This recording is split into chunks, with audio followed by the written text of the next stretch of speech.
Hello बच्चों, कैसे हो? आपका स्वागत है त्रिपाण स्टडी सेंटर में। आज जो हम करने जा रहे हैं क्लास 10th एनआईएस बोर्ड का जो है चैप्टर नंबर 12। ये चैप्टर जो है सोशल साइंस का है, यानी सामाजिक विज्ञान का है, जिसमें आज हम करेंगे peoples participation in the democratic process. इसका अर्थ यही हुआ कि जनता की सहभागिता तथा लोकतांत्रिक प्रक्रिया काफ़ी महत्वपूर्ण रहने वाला है, क्योंकि इसमें हम जो है पब्लिक ओपिनियंस के बारे में विस्तार पूर्वक चर्चा करेंगे। और ये टॉपिक कई मायने में हर एक क्लास के बच्चों के लिए महत्वपूर्ण है, चाहे वो यूपी बोर्ड के बच्चे हो, चाहे बिहार बोर्ड के बच्चे हो, चाहे सीबीएसई के हो, चाहे एनआईएस बोर्ड के बच्चे हो। सभी बच्चों के लिए काफ़ी महत्वपूर्ण चैप्टर रहने वाला है। इवन कि जो बच्चे कंपटीशन की तैयारी कर रहे हैं और करने का सोच रहे हैं, तो उनके लिए ये टॉपिक काफ़ी महत्वपूर्ण रहने वाला है, क्योंकि इसमें विस्तार पूर्वक जो है हर बात पे हम चर्चा करेंगे। लेकिन आपको पता है, चर्चा करने से पहले एक बात जो मैं सदैव कहता हूँ, जिसको आपको सोचना भी चाहिए, विचार भी करना चाहिए, इवन अमल भी करना चाहिए, वो ये है कि जब भी वीडियो देखिए पूरा देखिए, क्योंकि अधूरा जानकारी सदैव खतरनाक होता है। साथ में एक इम्पोर्टेंट बात ये भी रहता है, अगर आप पहली बार वीडियो देख रहे हो तो लाइक शेयर सब्सक्राइब करना मत भूलना, क्योंकि दोस्तों लाइक कीजिएगा तो बनाने वाले का मनोबल बढ़ता है, सब्सक्राइब कीजिएगा तो इससे ये होता है कि जब भी मैं कोई वीडियो डालूंगा उसका नोटिफिकेशन आपको समय रहते मिल जाएगा। और देखिए, शेयर का मतलब ये होता है कि आपके थ्रू ना जाने किन बच्चों को हेल्प मिल जाए, ये आप भी नहीं जानोगे, इसलिए जो है आप शेयर जरूर करो, ठीक है। व्हाट्सएप स्टेटस पे भी लगाओ। दोस्तों, एनआईएस सेंटर जो है कई मानने में बहुत से बच्चों के लिए हेल्पफुल है, चाहे वो 8th क्लास हो, 9th 10th 11th 12th हो, चाहे वो एनआईएस बोर्ड के बच्चे हों, ठीक है, चाहे बीए एमए के बच्चे हो, सभी क्लासों के लिए कुछ ना कुछ जो है त्रिपाण सेंटर में उपलब्ध है। तो इसलिए आपके लिए ज़रूरी है कि आप सब्सक्राइब करके इसको चैनल को जो है सेव कर लो, नहीं तो बाद में अगर रिसर्च करोगे तो शायद आपको ये चैनल प्राप्त ना हो। तो इसलिए सोचना नहीं, विचार नहीं करना है, सब्सक्राइब करके जो है अपने पास सेव करना है। दोस्तों, ये तो बात था आपके लिए, लेकिन आप देखते हैं हमारा आज टॉपिक क्या है। भारत में चुनाव का जो प्रावधान किया गया है, ये एक लोकतांत्रिक प्रक्रिया को जो है व्यक्त करता है। लेकिन देखा जाए तो चुनाव में बहुत सी खामियां हैं और बहुत सी बुराई हैं, जो भारत को खोखला करता जा रहा है। अब इसमें क्या प्रॉब्लम है और क्या ये देश कल्याण के लिए सही रहेगा, इसी पे विचार पे हम चर्चा करेंगे और हर एक पहलू को जो है विस्तार पूर्वक जानेंगे। यहाँ पर जो हमारा पहला टॉपिक यही आया है, चुनाव और चुनाव सुधारों में जन सहभागिता। देखिए, अब तक की चर्चा से हम लोकतंत्र प्रक्रिया में जन सहभागिता सुनिश्चित करते हुए चुनाव के महत्व को समझने में सक्षम हुए हैं कि चुनाव होना डेमोक्रेटिक कंट्री के लिए बहुत काफ़ी महत्वपूर्ण है। लेकिन मेरा विचार है, इतने सारे चुनाव होना देश के लिए बहुत ही, कहते हैं, दुर्भाग्यपूर्ण स्थिति है, क्योंकि चुनाव होने, इतने सारे चुनाव करवाने से भारत में करप्शन कभी ख़त्म नहीं होगा। ये बात आप भी जानते हो और ये मैं भी जानता हूँ, क्योंकि चुनाव कराने के लिए मनी चाहिए, पैसे चाहिए। और देखा जाए, अगर सुचारू रूप से कोई व्यक्ति अगर कमाता है तो इतने सारे पैसे कमाना उसके लिए संभव नहीं है। और ये क्या करते हैं, इसके लिए गलत जो है कदमों का उपयोग करते हैं। बहुत से लोगों को जो रूल रेगुलेशन नहीं देना चाहिए, वो रूल रेगुलेशन दे के जो है कमाने की होड़ लगी रहती है। तो आप समझ सकते हो कि अगर इलेक्शन की इतनी सारी हुई भारत में, तो जर्नल सी बात है, भारत में करप्शन ख़त्म करना किसी भी सरकार के लिए संभव नहीं है। चाहे वो क्यों ना ये बात कहे कि आप रिकॉर्ड कीजिए, हम एक्शन लेंगे, आप नहीं करप्शन ख़त्म कर सकते। जब तक इतने सारे इलेक्शन भारत से ख़त्म नहीं होंगे, तब तक जो है करप्शन ख़त्म करना शायद संभव नहीं है। और जो मैं आज बात बता रहा हूँ, आने वाला समय में देखिएगा इसी बात का अनुसरण किया जाएगा।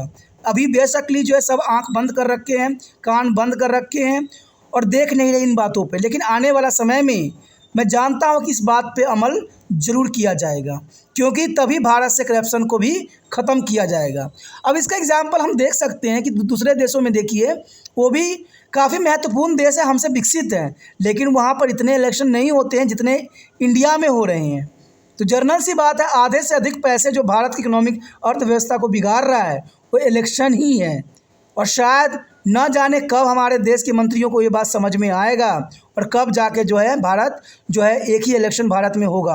तो ये बहुत बड़ी बात है और आने वाला समय में शायद हो भी, इसमें कोई दो राय नहीं है। चलिए, होगा तो अच्छी बात है, नहीं होगा फिर भी हम कुछ नहीं कह सकते, क्योंकि कहते हैं ना, जिसकी लाठी उसी की भैंस। हम तो सिर्फ हम यहाँ पढ़ सकते हैं, समझ सकते हैं, आगे बढ़ सकते हैं, लेकिन हमारे पास इतनी क्षमता नहीं है कि हम ऐसा बदल सकें।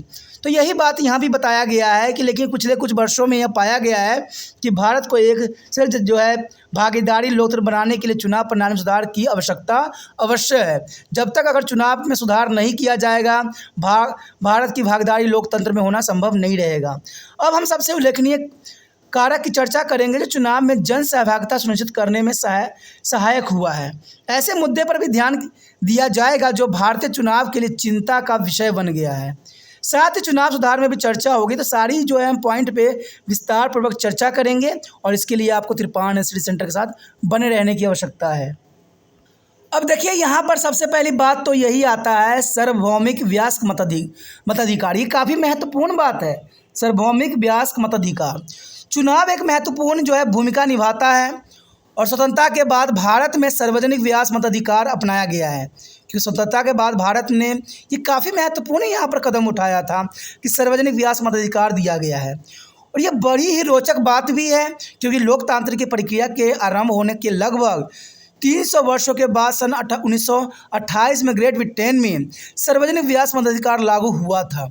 यानी देखा जाए, सार्वजनिक वयस्क मताधिकार जो है 1928 में लागू किया गया था, जो कि काफ़ी महत्वपूर्ण बात है।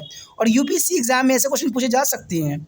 लोकतंत्र का घर माने जाने वाले स्विट्जरलैंड में यह सन 1972 में प्रदान किया गया। यानी सभी देशों ने इस बात का अनुसरण किया कि जो है वयस्क मताधिकार होना ही चाहिए, इसे जन जो है सुनिश्चित किया जा सकता है। हालांकि भारत में स्वतंत्रता के बाद लोकतंत्र की स्थापना के आरंभ से ही सार्वभौमिक जो है वयस्क मताधिकार चुनाव प्रक्रिया का हिस्सा बन गया है। और सार्वभौमिक वयस्क मताधिकार का मतलब क्या है, इसके बारे में हम नीचे चर्चा करेंगे। चलिए देखते हैं कि सार्वभौमिक वयस्क मताधिकार का आखिर मतलब क्या होता है। इस संदर्भ में अगर हम देखें तो सार्वभौमिक जो है मताधिकार की अवधारणाओं के शाब्दिक अर्थ को समझने का हम थोड़ा प्रयास करेंगे। सार्वभौमिक का अर्थ है बिना किसी भेदभाव के सभी लोगों पर समानता लागू होना। देखिए, हमारे संविधान में बहुत ही अच्छी बातें लिखी गई है जो देश कल्याण के लिए, धर्म के रिगार्डिंग, सभी बातों के रिगार्डिंग महत्वपूर्ण है। अगर हम अपने संविधान की बातों को अगर अनुसरण करें तो भारत जो है आदर्श में देश बन सकता है और यहाँ पर किसी प्रकार के दंगा फसाद, धर्म के प्रति, जाति के प्रति कुछ भी नहीं होगा। क्योंकि हमारे कहते हैं सारे कुछ संविधान में लिखी गए हैं। कहते हैं जिन्होंने संविधान का निर्माण किया वो काफ़ी दूरदर्शी थे और ये सब बात जानते थे कि जब तक अगर संविधान को सही तरह से पालन ना किया जाए, देश में जो है मनुष्य का जीवन शांतिमय नहीं हो सकता है। लेकिन आज के समय में बहुत से जो लोग हैं, बहुत से मंत्री सब हैं, वो इन बातों का अनुसरण बिल्कुल ही नहीं कर रहे हैं और हमारे जो संविधान से अलग ही अपना संविधान बना रहे हैं, जो कि सही नहीं है। अब देखा जाए, यहाँ वयस्क का अर्थ होता है बालिग, यानी बच्चा नहीं होता है, बालिग हो जाता है, ठीक है। तो ये बालिग के रूप में आ जाता है। मताधिकार का अर्थ ही है कि व्यक्ति का मत डालने का अधिकार, और इस तरह वयस्क मताधिकार का अर्थ है एक ऐसा व्यवस्था जिसमें सभी बालिग लोग, स्त्री हो पुरुष हो, बिना किसी भेदभाव के चुनाव में मतदान का अधिकार रखते हैं। लेकिन सभी वयस्कों में ऐसे लोगों को शामिल नहीं किया जाता है जिन्हें कानूनी रूप से मतदान से वंचित किया गया हो। कुछ ऐसे भी व्यक्ति होते हैं जिनको मतदान करने से वंचित किया जाता है, जो हमारे सरकार के रूल रेगुलेशन में आते हैं। सार्वजनिक जो है वयस्क मताधिकार की अवधारणा एक व्यक्ति एक वोट के राजनीतिक समानता के सिद्धांत पर आधारित होती है कि एक व्यक्ति एक वोट, यही राजनीतिक समानता है। किसी के पास एक से ज़्यादा वोट नहीं होता है और यह लोगों की स्वतंत्रता सुनिश्चित करने में तथा अधिकार की रक्षा करने में काफ़ी महत्वपूर्ण अपना योगदान देते हैं। तो ये काफ़ी महत्वपूर्ण बात है। मताधिकार का संबंध व्यक्तियों की उम्र से भी होती है, यानी मताधिकार का संबंध जो है व्यक्तियों के उम्र से भी होती है। मतदान के लिए न्यूनतम उम्र विभिन्न देशों में अलग अलग है और ये जान के आप हैरान भी होंगे, बहुत से देशों में अपने अपने प्रावधान किए हैं। इस युग के अधिकांश देशों में जैसे भारत, चीन, अमेरिका, ब्रिटेन ग्रेट ब्रिटेन तथा जो है रूस में ये 18 साल प्रावधान किया गया है। यानी भारत, चीन, अमेरिका, ग्रेट ब्रिटेन तथा रूस में ये 18 साल निर्धारित की गई है। जबकि देखा जाए तो ब्राज़ील, क्यूबा, निकरागुआ में यह 16 साल जो है सुनिश्चित किया गया है। तथा देखा जाए तो इंडोनेशिया, उत्तर कोरिया तथा स्वीडन में जो है 17 वर्ष जो है सुनिश्चित किया गया है। तो ये वोट देने का उम्र यहाँ इन क्षेत्रों में किया गया है। और वहीं जापान, इंडोनेशिया में यह 20 साल निर्धारित किया गया है और दक्षिण कोरिया में 19 साल निर्धारित किया गया है। उसी तरह कुवैत, जो लेबानन, मलेशिया, मालदीव, सिंगापुर में मतदान की आयु 21 वर्ष किया गया है। किंतु अगर देखें उज़्बेकिस्तान में तो ये 25 वर्ष रखी गई है। तो आप समझ सकते हो कि यहाँ पर जो है मतदान करने का उम्र हर एक देश में अलग अलग निर्धारित की गई है। लेकिन कहते हैं बच्चे जो हैं वयस्क जब हो जाते हैं तभी उनको मतदान देने का अधिकार होना चाहिए, क्योंकि वो सोच विचार करने लग जाते हैं। और कभी मत जो होती है इतनी महत्वपूर्ण होती है जो सरकार बदल देती है, इसलिए बच्चों को जो है समझदार होना ज़रूरी है। तो ये काफ़ी महत्वपूर्ण बात यहाँ आता है। उसके पश्चात हमारे समक्ष आता है चुनाव सुधार। देखिए, चुनाव में सुधार होना काफ़ी महत्वपूर्ण है। जैसे कि हमने देखा है सर्वभौम अधिकार पर आधारित भारत की चुनाव प्रणाली में न केवल हमारे मतदाताओं को अपना प्रतिनिधि चुनने का अवसर दिया है, बल्कि एक राजनीतिक दल या दलों के समूह के दूसरे दल समूह द्वारा प्रतिस्थापित करके सरलता एवं शांतिपूर्ण ढंग से सरकार बदलने में भी काफ़ी सहायक हुआ है। यानी जो है चुनाव के अंतर्गत हम सरकार को बदल भी सकते हैं, सरकार खड़ा भी कर सकती हैं। लेकिन यही सरकार जब 5 साल के लिए चुन लिया जाता है तो ये अपनी मनमानी करने लग जाते हैं, जो सही नहीं है। कहते हैं अगर इनका मतत्व देश कल्याण की होती तो शायद देश में इतनी तरह के जो है गड़बड़ी नहीं रहती। हमारे देश में आए दिन न्यूज़ देख लीजिए, इतनी जो है हेर फेर बदलाव हो रही है कि शायद किसी और देश में इतना देखने को न मिलता हो। हमने यह भी देखा है कि मोटे तौर पर हमारे चुनाव स्वतंत्र और निष्पक्ष होते हैं और लोगों ने सक्रिय रूप से चुनाव प्रक्रिया में हिस्सा भी लिया है। इस तरह चुनाव हमारे लोकतंत्र जीवन का महत्वपूर्ण हिस्सा बन गया है और ये चुनाव महत्वपूर्ण भी होते हैं किसी भी देश के लिए। तथा इसके अनेक समस्याएं हैं जो न केवल हमारे चुनाव प्रक्रिया गुणवत्ता को बल्कि लोकतांत्रिक व्यवस्था प्रणाली को भी काफ़ी प्रभावित करती है और यह निश्चित रूप से चुनाव सुधार की मांग भी करती है। कहते हैं चुनाव में अगर सुधार नहीं हुआ तो ये काफ़ी जो है संकट का सबब बन सकता है, क्योंकि ऐसे व्यक्ति जो है राजनीतिक में आ जाएंगे जो जिनके लिए सही नहीं है।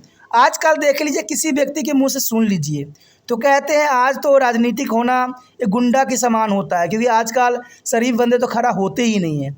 आपने नायक फिल्म में भी देखे होंगे कि वहाँ पर बेचारे ने बहुत कुछ सुधार करने की कोशिश किया, लेकिन उसके साथ जो हुआ वो किसी के साथ न हो। तो चलिए फिल्म था, लेकिन फिल्म में भी वही बात की आईना दिखाई जाती है जो हमारे राजनीति में होता है। आप ऐसे बहुत से फिल्म देखते हो जिसमें कूटनीतियों का उपयोग होता है। तो कहते हैं फिल्म भी जो है सच्चे जीवन पे भी आधारित होती है। कई फिल्म बनाई गई जो सच्चे जीवन पे भी आधारित है, उनमें बहुत सी बातें ऐसे बताए गए हैं कि देश के जो है रिप्रेजेंट करने के लिए सही भी नहीं है, फिर भी ये काफ़ी महत्वपूर्ण है। वास्तव में लंबे अवधि के चुनाव सुधार में संसद, सरकार और आयोग, प्रेस तथा जो है लोगों का ध्यान आकर्षित किया है। अतीत में कानून की जो है स्पष्ट खामियां दूर करने के लिए कुछ कदम उठाए जरूर गए हैं।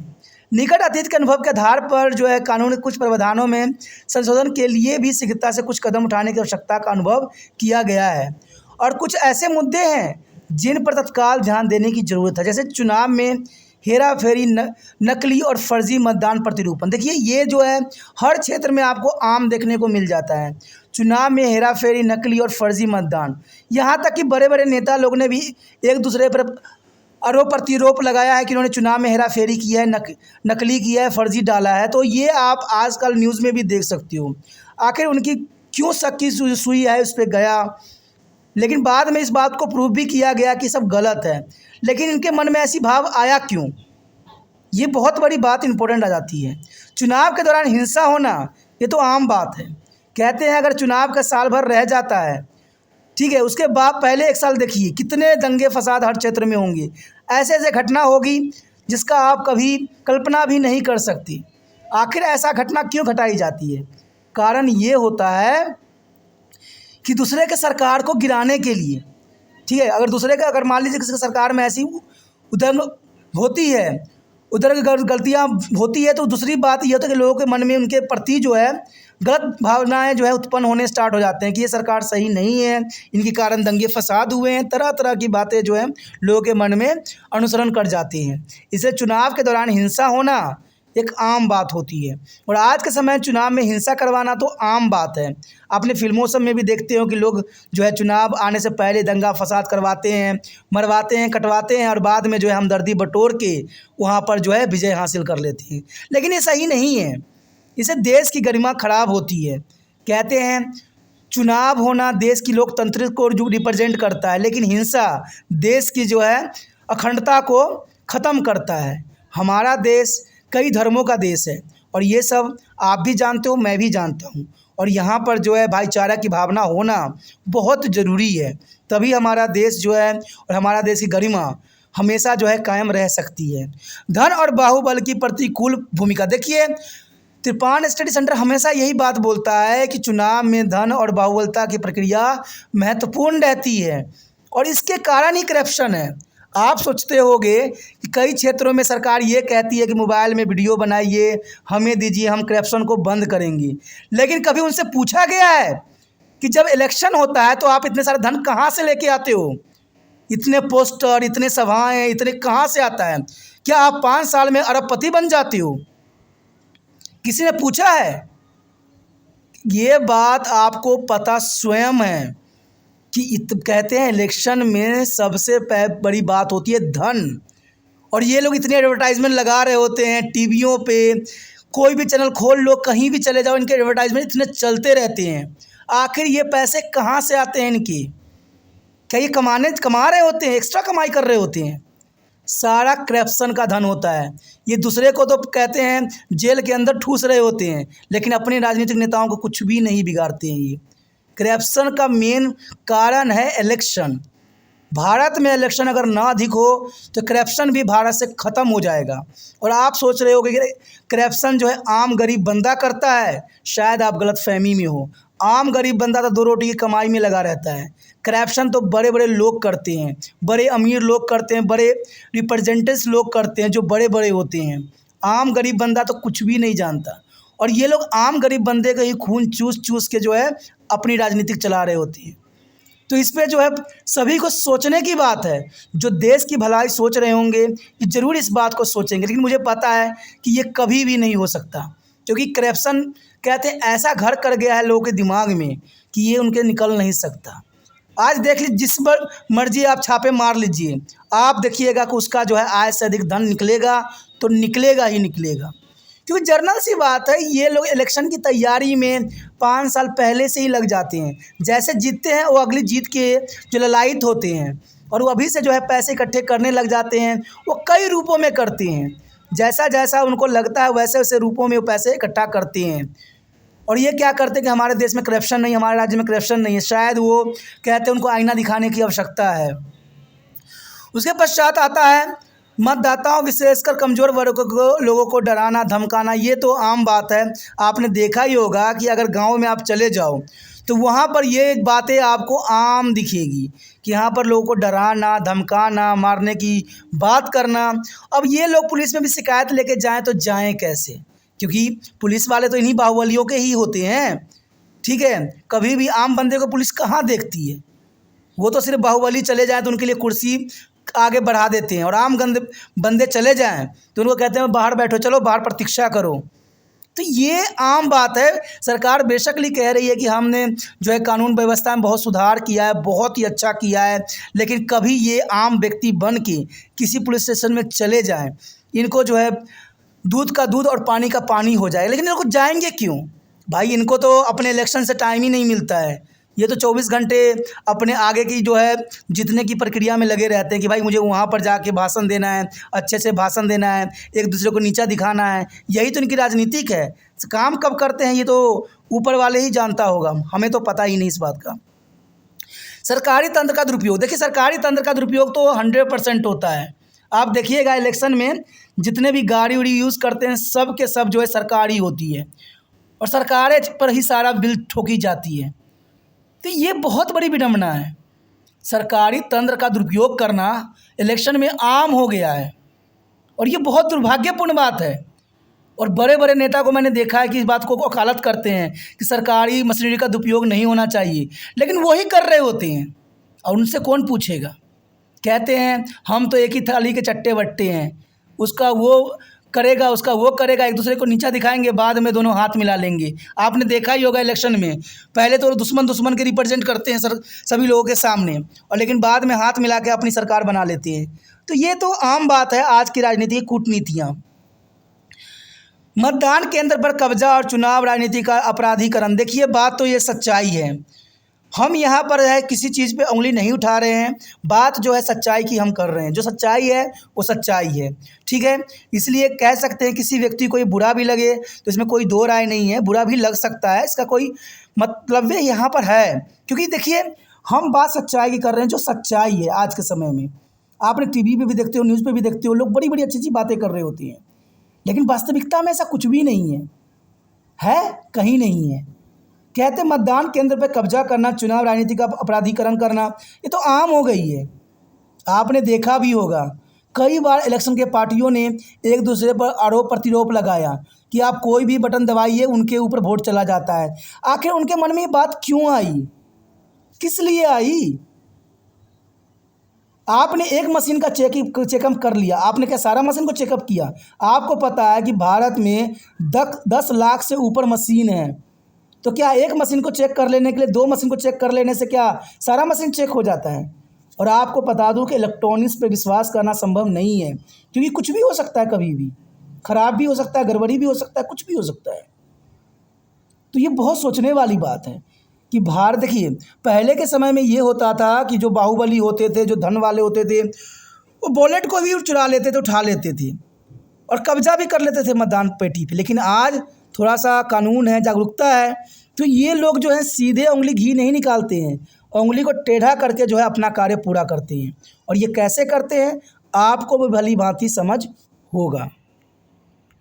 लेकिन फिर भी भारत में जो है इलेक्शन की प्रक्रिया बहुत ही शांतिमय होता है।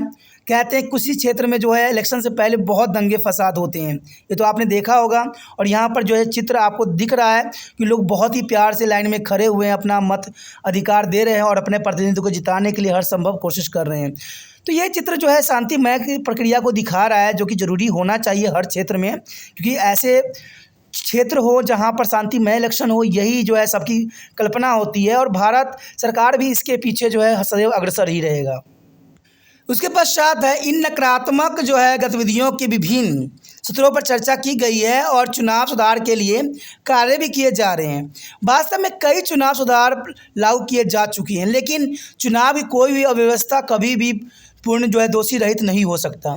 यानी जब भी चुनाव होता है उसमें कुछ न कुछ त्रुटियां रहती ही रहती है, कहीं ना कहीं कुछ न कुछ प्रॉब्लम सदैव रहता ही रहता है। वास्तविक व्यवहार में चुनाव प्रथाओं में हमेशा खामियां और सीमाएं होगी ही होगी। तो चुनाव में देखा जाए तो हमेशा खामियां रहेगी, और जर्नल सी बात है, जिसके पास पैसा उसकी ही सरकार, ये बात हमेशा चलती ही रहेगी, हमेशा चलता था, अभी भी चलता ही रहेगा। क्योंकि मैं जानता हूँ कि देखिए चुनाव में अगर आप देखिएगा तो डिजिटलाइजेशन का बहुत अधिक उपयोग किया जा रहा है। आप कोई भी साइट खोल के देखिएगा इलेक्शन के टाइम, कहते हैं साइडों पे जो है इलेक्शन का ही प्रचार चल रहा होगा। आप टीवी में देखिएगा तो वहाँ प्रचार चल रहा होगा, मोबाइल में कोई ऐप खोलिएगा तो वहाँ पर पहले इलेक्शन का प्रचार आने लग जाता है। तो ये सारे पैसे इतने कहाँ से आते हैं एडवर्टाइजमेंट करने के लिए, ये नहीं समझ में आता। इवन कि कुछ मीडिया भी होता है तो इक्का दुक्का बंदे का ही जो है माला जाप रहा होता है और दूसरे बंदे को जो है गलत साबित कर रहा होता है। तो कहते हैं चुनाव में जिसके पास पैसा है उसी के पास सब कुछ है। आपने देखा होगा कि कुछ मंत्री लोग जो है स्पेशल न्यूज़ चैनल पे ही जाते हैं, ठीक है, स्पेशल न्यूज़ चैनल के उद्घाटन पे जाएंगे, सालगिरह पे जाएंगे, लेकिन दूसरे न्यूज़ चैनल पर क्यों नहीं जाते? क्या उनसे दुश्मनी है? ये क्वेश्चन आपके लिए है। क्या दूसरे न्यूज़ वालों से उनका दुश्मनी है? क्या इक्का दुक्का पे ही जाना उनका गौरव मान को बढ़ाता है? ये सोचने वाली बात है। यही बात आपको जो है दूध का दूध और पानी का पानी करने वाला सिस्टम में समझ में आ जाएगा, क्योंकि ये बात सच्चाई है। मैंने भी देखा है, मैंने भी समझाया, मैंने भी अपने मन से प्रश्न किया है, लेकिन मुझे तो कुछ समझ ही नहीं आया कि आखिर ऐसा क्यों हुआ। इसका मतलब है कुछ ना कुछ दोष तो रहा ही होगा। वास्तविक व्यवहार में चुनाव प्रथाओं में हमेशा खामियां रहेगी, ये सदैव ही बात रहेगा। कहते हैं चुनाव जिस दिन शांतिमय ढंग से हो जाए और जो है लोगों में किसी तरह का भेदभाव ना हो, उस दिन सोचिएगा कि यहाँ पर जो है बहुत ही महत्वपूर्ण समय काल चलने लग गया है। चुनावों के सच्चे अर्थों में स्वतंत्र और निष्पक्ष बनाने के लिए हमें कुछ और तरीके ढूंढने होंगे। चुनाव सुधार के लिए कई सुझाव विद्वानों, राजनीतिक दलों, सरकारी प्रायोजित समिति और विभिन्न स्वतंत्र तंत्रों से आते ही रहे हैं, लेकिन इस पर कोई जो है प्रक्रिया नहीं हुई है। कहते हैं ये बात तो मैं अब उठा रहा हूँ, लेकिन ये बातें बहुत से विद्वानों ने पहले भी उठा चुके हैं। उन्होंने अपने बहुत ही मत रखे हैं, लेकिन उनकी बातों पर आज तक अनुसरण नहीं हुआ है। मुझे भी ये सब बात तब पता चला जब मैंने किताबें पढ़े, मैंने जाने, देखे, समझे, तो यही बात मैं आपके साथ भी शेयर कर रहा हूँ। आगे हमारे समक्ष आया है सुझाए गए चुनाव सुधारों की आरंभिक सूची निम्न। देखिए, बदलते परिदृश्य में मेल खाते हुए समय समय पर चुनाव प्रणाली का लोकतांत्रिकरण, यानी समय समय पर जो है लोकतांत्रिकरण करना काफ़ी महत्वपूर्ण बन जाता है। वोट सीट्स असंतुलन कम करने के लिए प्रचलित बहुवादी व्यवस्था को स्थापना, किसी एक से जो है अनुपातिक प्रतिनिधित्व व्यवस्था को लागू करना, तो ये भी बहुत काफ़ी महत्वपूर्ण सुधार है। राजनीतिक दल जो है पारदर्शी और लोकतांत्रिक तरीके से कार्य करें, लेकिन राजनीतिक दल जो है पारदर्शी तरीके से कार्य करेंगे तब ना, कार्य तो कोई करता ही नहीं है। मैं तो कहा सभी के सभी इलेक्शन में लगे रहते हैं। यह सुनिश्चित करने के लिए राजनीतिक दलों के कार्य प्रणाली को नियमित करना होगा। सजा का प्रावधान करते हुए चुनावी कानून को सख्त बनाना पड़ेगा। अब देखिए, ये बात भी यहाँ पर कुछ हद तक गलत है कि सजा का प्रावधान करते हुए चुनावी कानून को सख्त करना। देखिए, भारत में भी ये प्रावधान बना हुआ है कि जो गलत करता है उसको सजा देने का पूरा प्रावधान किया है, लेकिन आपको पता है कि राजनीति में ऐसा कुछ भी नहीं होता। राजनीति में बंदे को एक तरफ से इंजाम लगाई जाती है, दूसरे तरफ से जो है क्लीन चिट मिल जाती है, क्योंकि कहते हैं ना, वही बात आ गया ना, जिसकी लाठी उसी की भैंस। हम सब एक हैं, राजनीति में सब एक हैं। दिखावे के लिए एक दूसरे की दुश्मनी दिखाते हैं लोग, लेकिन सब एक हैं। आपने देखा होगा कई लोगों को जो है गलत भी बोल दिए हैं, सब कुछ उल्टा पुल्टा भी कर दिए हैं, फिर भी जो है कुछ समय के बाद पहले जो होता है उनको कानून शिकंजे में चले जाते हैं, फिर उनको छूट जाते हैं। तो समझिए ना, सारे खेल जो है उन्हीं का अंदर ही चलता है। भारत लोकतंत्र तब होगा जब सभी व्यक्तियों को सामान्य नज़रों से देखा जाएगा। और ये क्या सामान्य नज़र तो यहाँ हुआ ही नहीं। आम गरीब बंदा गलती करे तो उसको जेल में डाल दिया जाता है, और अमीर लोग गलती करे तो उसको जो है इनाम दिया जाता है। आखिर ऐसा क्यों? आपने देखा होगा अक्सर राजनीतिक नेता जो है जेलों के चक्कर लगा रहे होते हैं, और कुछ दिन के बाद वो छूट भी जाते हैं और फिर राजनीति में चले जाते हैं। अब यहाँ प्रावधान है कि जिनको दोषी करार हो गए उनको इलेक्शन लड़ने का अधिकार नहीं है, लेकिन आप चुनाव में देखिए वही व्यक्ति खड़े हो जाते हैं। आखिर ऐसा क्यों? तो यहाँ पर क्या हुआ? आपने क्या संविधान की बातों को अनुसरण किया? नहीं किया। तो ये कहाँ की बात है, कहाँ की समझ है? दोस्तों, पढ़ाई लिखाई का मतलब होता है वास्तविकता को जानना, समझना। और आपको क्या लगता है, आप रट लोगे तो क्या आपको सारी बातें समझ में आ जाएगी? आप समझने की कोशिश करो, आप भी जो है बहुत ही महत्वपूर्ण व्यक्ति बन सकते हो। उसके पश्चात है देखिए, चुनावी खर्चे को कम करने के लिए सरकार द्वारा चुनावी व्यय को वहन करना। अब देखिए, भारत में प्रावधान है, एक जो है चुनाव आयोग ने लिमिट दिया हुआ है कि लोग इससे अधिक पैसा खर्च नहीं करेंगे। अगर किसी ने इससे अधिक पैसा खर्च किया तो उसका जो है सदस्यता जो है रद्द कर दी जाएगी। लेकिन आप क्या लगता है कि इतने सारे इलेक्शन होते हैं, क्या व्यक्ति जो निर्धारित किया गया है चुनाव आयोग की तरफ से पैसे खर्च करने का, क्या वो लोग उतना ही पैसा खर्च करते होंगे? नहीं ना। तो फिर इनकी सदस्यता रद्द क्यों नहीं होती? अगर ऐसा होता तो राजनीति में एक व्यक्ति भी नहीं टिकता, क्योंकि हमें पता है इलेक्शन में जो चुनाव आयोग ने निश्चित किया है पैसा और धनराशि, उससे न जाने लाखों करोड़ों गुना लोग अधिक धन लगाते हैं इलेक्शन में। तो इलेक्शन कमीशन इस पर एक्शन क्यों नहीं लेती है? मैंने तो कई लोगों के मुंह से सुना है कि उन्होंने ज़मीन बेच दिया, जायदाद बेच दिया, इवन कि कितने घर बेच दिए, फिर जाकर उन्होंने इलेक्शन लड़ा। अब सोचिए, हमारे देश में चुनाव के दौरान खर्च करने के जो है एक लिमिटेशन है, और उससे अधिक को अगर कोई पाया जाता है खर्च करते हुए तो उस पर जो है कानूनी कार्रवाई की जाएगी। तो समझिए, अब सारे नेता पर प्रश्न उठ रहा है, क्या वो इलेक्शन में इतने ही पैसे खर्च करते हैं जितने चुनाव आयोग ने प्रावधान किया है? और आपको हैरान होंगे, आप एक बार नेट पर सर्च करके देखिए कि चुनाव आयोग ने चुनाव में खर्च करने की जो राशि है कितनी रखी है। आप स्वयं ही आश्चर्यचकित हो जाओगे और सोचोगे कि भारत कैसा देश है जहाँ पर लोग चुनाव के में जो है पानियों की तरफ पैसा बहाते हैं और कानून में कुछ और बात लिखी गई है। तो ये बहुत बड़ी इम्पोर्टेंट बात आती है कि चुनाव में खर्चे अधिक होते हैं, तभी तो करप्शन भारत में बरकरार है। आप जितना मर्जी कोशिश कर लीजिए, जितना मर्जी काला धन निकाल लीजिए, उससे कुछ भी नहीं होने वाला है। जब तक इलेक्शन की प्रावधान यहाँ पर घटेगी नहीं, करप्शन दूर नहीं होगी। करप्शन आम गरीब बंदे से नहीं होता है। आप देखोगे कि जब नोटबंदी हुआ था तो आम व्यक्तियों के जेबों से कुछ ही पैसे निकले, और निकले भी नहीं, इतने निकले कि वो बेचारे सिर्फ 2 दिन का रोटी खा सकते थे। लेकिन मेन जो पैसा निकला, जब वो बैन की गई, जब भारत में जो है लगाई गई, लेकिन इसमें जो 1000 और 500 के नोट उनके घरों से निकले जो बहुत अमीर थे, बहुत ही पावरफुल थे। अब सोचिए कि आम व्यक्ति करप्शन कर रहे हैं कि बड़े लोग करप्शन कर रहे हैं।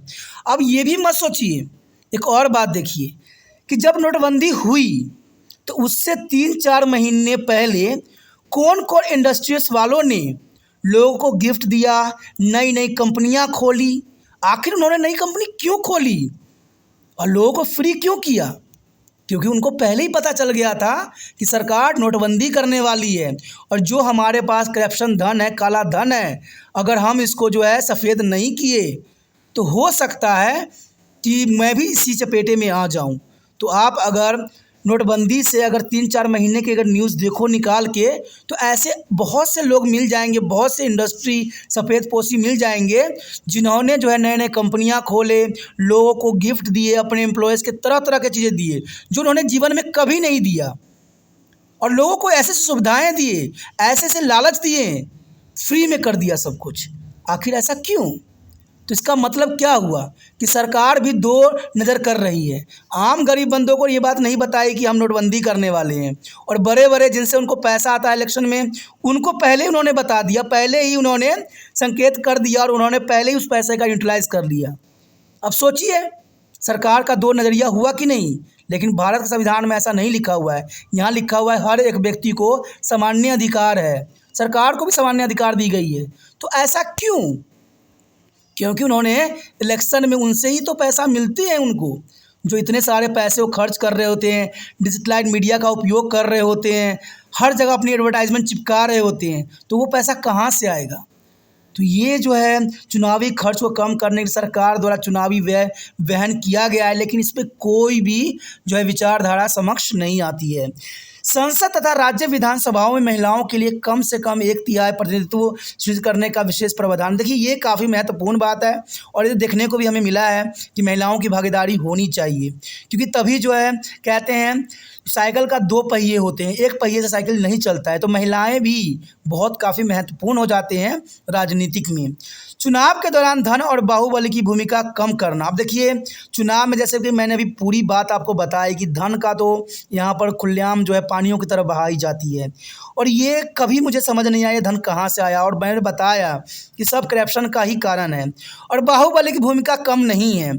आपने देखा होगा कई क्षेत्र में कई लोग हैं जो जेल के चक्कर काट के आते हैं और उसके बाद जो है इलेक्शन लड़ते हैं और जीत भी हासिल करते हैं। ये सब बाहुबली होते हैं। ये बेशकली जो है अपने डर धमका के लोगों को जिता लेते हैं, या लालच दे दे के लोगों को जो है मन को जो है बेकार कर देते हैं। तो ये भूमिका कम करना भारत में शायद संभव नहीं है। सरकार जितने मर्जी अच्छा हो ले, ये सब कम करना उनके बस में नहीं है, क्योंकि आप देखते ही होंगे कोई भी सरकार बनती है तो उनका भी लालसा यही होता है कि उनका जो है पार्टी कंटिन्यू आगे बढ़ता रहे।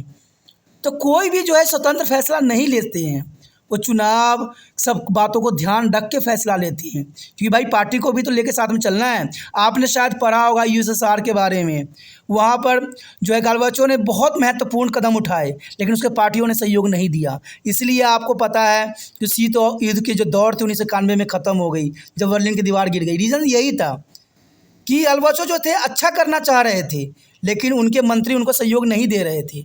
अब आज भारत की राजनीति में भी यही है, कुछ अगर अच्छा करना चाहेंगे तो दूसरे बंदे जो है अपने टांग खींच लेंगे और उसको सरकार ही गिरा देंगे और अपनी सरकार बना लेंगे फिर।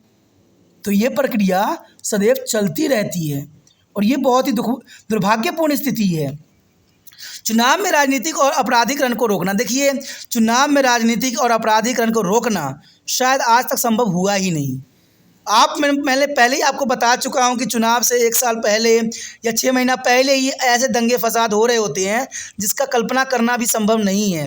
आए क्षेत्र में कुछ न कुछ किसी न किसी टॉपिक लोगों को लड़ाया जा रहा है, लोगों को आग भड़काया जा रहा है, लोगों को तरह तरह की धर्म के नाम पे, धर्म के बात पे, हर चीज़ों पे लड़ा रहे हैं। उनको पता है कि इनका टर्निंग पॉइंट जो है हम भारत के लोगों का वो धर्म ही है। अगर धर्म के रिगार्डिंग कुछ भी गलत बोल दे तो ये आपस में लड़ जाएंगे, मर जाएंगे और इनके आगे हम टीवी पे अच्छे अच्छे न्यूज़, अच्छी अच्छी बातें बोल बोल के जो है लोगों के दिल में जो है घर कर जाएंगे, इसलिए कि आगे उनसे ही हमें वोट लेना है। हम उनके तरफ बोलेंगे तो इससे हमें वोट मिलेगा, अच्छी अच्छी बातें बोलेंगे। लेकिन ये दंगा फसाद में आपने जर्नली देखा होगा कि सारे मंत्री का ही खपात होती है। कहीं से भी लिंक निकलता है ना तो मंत्री जी ही सामने आ जाते हैं।